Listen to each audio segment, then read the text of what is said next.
क्या हो अगर आप एक बिल्डिंग में बैठे हों और उस बिल्डिंग पर अचानक मिसाइल से हमला हो जाए। 2021 में रसिया वर्सेस यूक्रेन, 2023 में इजराइल वर्सेस फिलिस्तीन और अब 2024 में इजराइल वर्सेस ईरान। दुनिया में एक के बाद एक कोई ना कोई देश युद्ध की आग में जल रहा है। इस वीडियो में हम इजराइल और ईरान के युद्ध की वजह को जानेंगे। उससे पहले हम आपको स्क्रीन पर कुछ पॉइंट दिखा देते हैं जिससे आपको एक अंदाजा हो जाए कि आगे हम किन टॉपिक पर बात करने वाले हैं।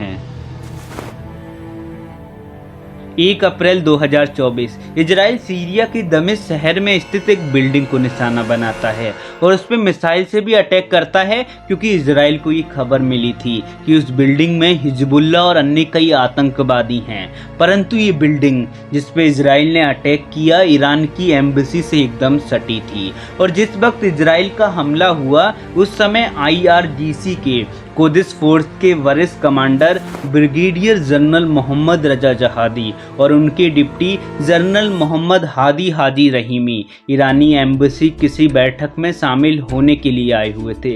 ये दोनों ही लोग इस हमले में मारे गए और विकिपीडिया की माने तो इसमें एक महिला और एक बच्चा भी था जो इस हमले में मारे गए। टोटल 16 लोगों की जान गई इस हमले में और ये सभी ईरान के नागरिक थे। इससे बात पता चलती है कि इजराइल ने ईरान की एम्बेसी पे हमला नहीं किया, लेकिन कहीं ना कहीं देखा जाए तो इजराइल ने ऐसा जानबूझ के किया। मैं ये क्यों बोल रहा हूँ ये मैं बात आपको आगे बताऊंगा। दोस्तों, इस हमले के बाद ईरान ने ठान लिया कि वो इजराइल पर हमला जरूर करेगा। इस बात की अमेरिका ने भी पुष्टि की कि ईरान इजराइल पर बड़ा हमला कर सकता है और ऐसा हुआ भी। 13 अप्रैल 2024 को ईरान ने इजराइल के हमले का जवाब देने के लिए रात के समय हिजबुल्लाह और हौतिस की मदद से लगभग 300 से अधिक हवाई हमले एक साथ किए।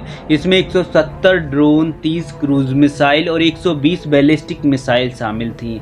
हालांकि इसमें से 99% मिसाइल और ड्रोन को आयरन डोम डिफेंस सिस्टम ने हवा में ही मार गिराया, लेकिन 7 मिसाइल ऐसी थीं जो इजराइल की नेबातिम और रेमन एयरबेस पे जा गिरी। हालांकि इससे कुछ ज़्यादा नुकसान तो नहीं हुआ, लेकिन मिसाइल के छर्रे लगने से एक इजराइल नागरिक गंभीर रूप से घायल हो गया और 31 अन्य लोगों को मामूली चोटें आईं।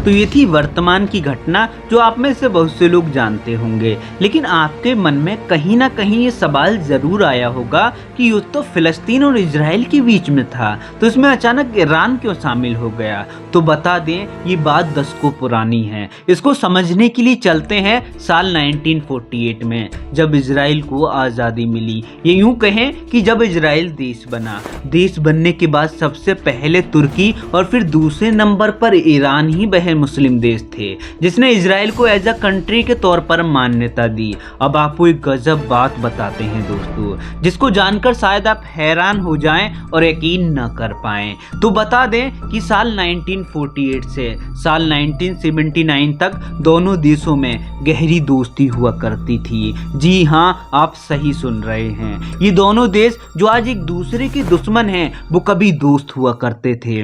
उस समय इजराइल ईरान से ऑयल खरीदता और ईरान इजराइल से हथियार। इसके अलावा ईरान की खुफिया एजेंसी MOIS को इजराइल की खुफिया एजेंसी द्वारा ट्रेनिंग भी दी जाती थी और इसी के साथ ईरान में लगभग 1 लाख यहूदी रहते थे। दोस्तों, ईरान और इजराइल इन दोनों देशों के बीच 1978 तक सब कुछ सही चल रहा था। इजराइल की कमान प्रधानमंत्री यत्जाक सामिर ने संभाली हुई थी, वहीं ईरान में राजशाही सरकार थी और ईरान की बागडोर वहां के राजा मोहम्मद रजा पहलवी के हाथों में थी, जिनको शाह के नाम से संबोधित किया जाता था। लेकिन साल 1979 सब कुछ पलट के रख देता है। न केवल इजराइल और ईरान के संबंधों को बल्कि ईरान के अंदर भी स्थिति पूरी तरह बदल जाती है। ये बदलाव की वजह जानने के लिए आते हैं उस घटना पे जिसकी वजह से इतना बड़ा ऐतिहासिक परिवर्तन हुआ।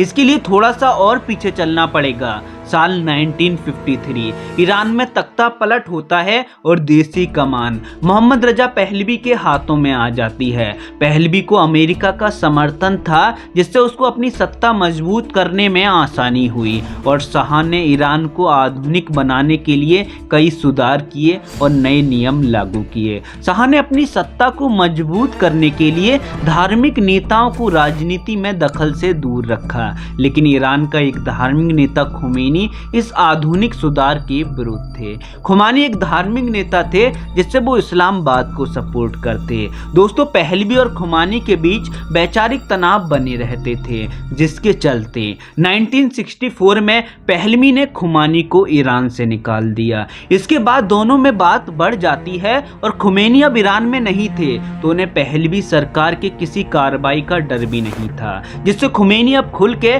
शाह शासन का विरोध करने लग गए। इसके बाद सब कुछ ठीक चल रहा था, लेकिन 1977 में ईरान में धार्मिक आंदोलन की शुरुआत होने लगती है। इसी बीच अगस्त 1978 में ईरान की सिनेमा रैक्स में आग लग जाती है, जिसमें लगभग 500 लोगों की आग में जलकर मौत हो जाती है। इस आग का जिम्मेदार शाह को ठहराया जाता है।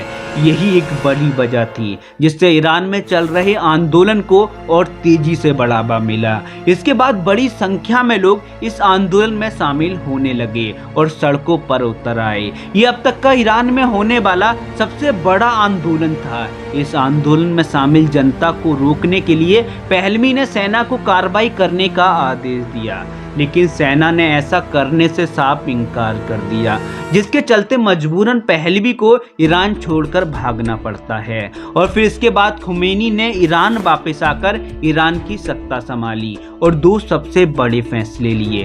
पहला, शरिया कानून लागू किया और ईरान को इस्लामिक देश घोषित कर दिया। बस यही वह कारण था, यही वो वजह थी। यहीं से ईरान और इजराइल के संबंध खराब होना शुरू हुए और यहीं से दोनों देशों में आपसी मतभेद या यूं कहें कि दुश्मनी शुरू हुई। दुश्मनी का एक कारण ये भी था कि इजराइल फिलिस्तीन की जमीन पर कब्जा करके बना था और फिलिस्तीन एक मुस्लिम देश है। इस वजह से ईरान को लगता कि इजराइल फिलिस्तीन पर ज्यादती करता है, जिसके चलते ईरान इजराइल का विरोध करने लगता है।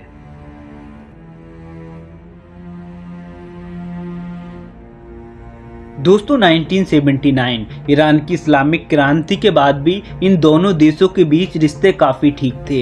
दोनों में कई तरह के व्यापार होते थे। ये दुश्मनी और ज़्यादा तब बढ़ गई जब 2002 में इजराइल को पता चला कि ईरान परमाणु बम बना रहा है, क्योंकि इजराइल नहीं चाहता कि मिडिल ईस्ट में किसी भी देश के पास परमाणु बम रहे, क्योंकि अगर ऐसा होता है तो सबसे ज़्यादा खतरा इजराइल को ही होगा। दोस्तों, इसके बाद दोनों देशों में कभी आमने सामने की लड़ाई नहीं हुई, लेकिन ईरान दूसरों के जरिए इजराइल पर हमला कराता रहता, कभी हमास को हथियार देकर, कभी हिजबुल्लाह के आतंकियों को, तो कभी फिलिस्तीन को हथियार देकर। ईरान कभी भी सीधे तौर पर हमला नहीं करना चाहता था। 13 अप्रैल को पहली बार ऐसा हुआ कि ईरान ने सामने से सीधे तौर पर हमला किया। अभी के मौजूदा हालातों को देखकर लगता है कि इन दोनों देशों में युद्ध होना तय है, क्योंकि इजराइल एक ऐसा देश है जो ईंट का जवाब पत्थर से देता है, लेकिन फिर भी इजराइल ईरान से युद्ध नहीं करेगा। इसकी सबसे बड़ी वजह यह है कि अगर इजराइल ईरान से युद्ध करता है तो उसको 2 से अधिक युद्ध लड़ने पड़ सकते हैं। गाजा के साथ उसका युद्ध पहले से चल रहा है और अब ईरान से युद्ध होता है, तो 2 साइड युद्ध लड़ना पड़ेगा।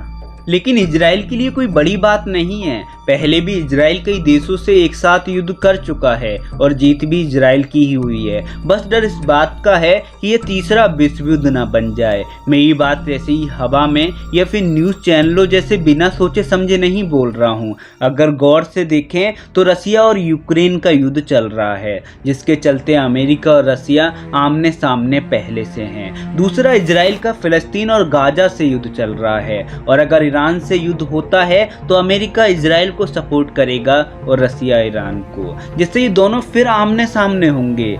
दुनिया में 3 युद्धों का एक साथ होना एक बहुत बड़ी बात है जिसको हल्के में नहीं लिया जा सकता।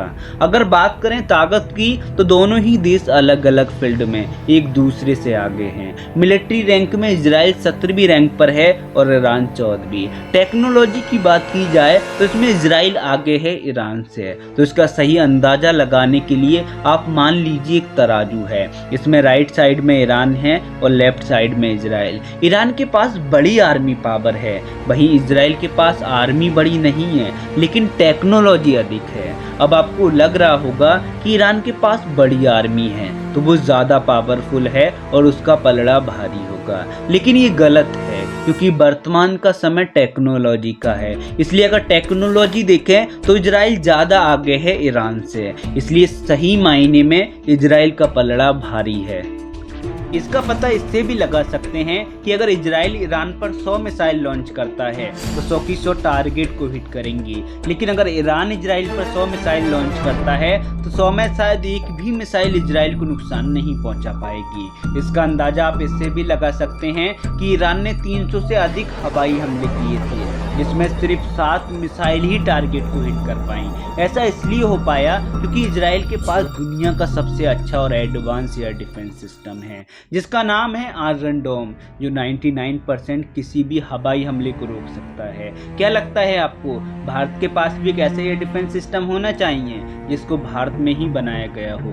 कमेंट करके बताना जरूर। फिलहाल भारत ने इन दोनों देशों से अपील की है कि शांति और वार्ता से बात को सुलझाने का प्रयास करें और आपको बता दें कि भारत न्यूट्रल रहेगा, किसी पक्ष का साथ नहीं देगा क्योंकि ईरान से हमारे संबंध बहुत अच्छे हैं और लगभग 15% तेल भारत सीधे ईरान से लेता है और वहीं दूसरी तरफ इजराइल से हथियार और रडार लेता है। इस तरह दोनों देश हमारे लिए मायने रखते हैं, तो हम किसी का समर्थन नहीं करेंगे, बस शांति चाहेंगे। अब हम ये देख लेते हैं कि इस युद्ध से किसको फायदा होगा और किसको नुकसान। तो वैसे तो युद्ध कभी फायदा नहीं देता, लेकिन दूसरे नजरिए से देखें तो इस युद्ध में हथियार बेचने वाले देशों को फायदा होगा और कहीं ना कहीं इजराइल को कम नुकसान होगा क्योंकि अमेरिका इजराइल का खुल के समर्थन करेगा, जिसके चलते वो ईरान पर कई बैन और सेंसेस लगा सकता है। तो वीडियो को यहीं पे एंड करते हैं। अगर वीडियो इन्फॉर्मेटिव लगी हो तो लाइक, शेयर और वो लाल वाला बटन दबा कर जाना। वीडियो पूरा देखने के लिए दिल से धन्यवाद। मिलते हैं एक नई वीडियो में।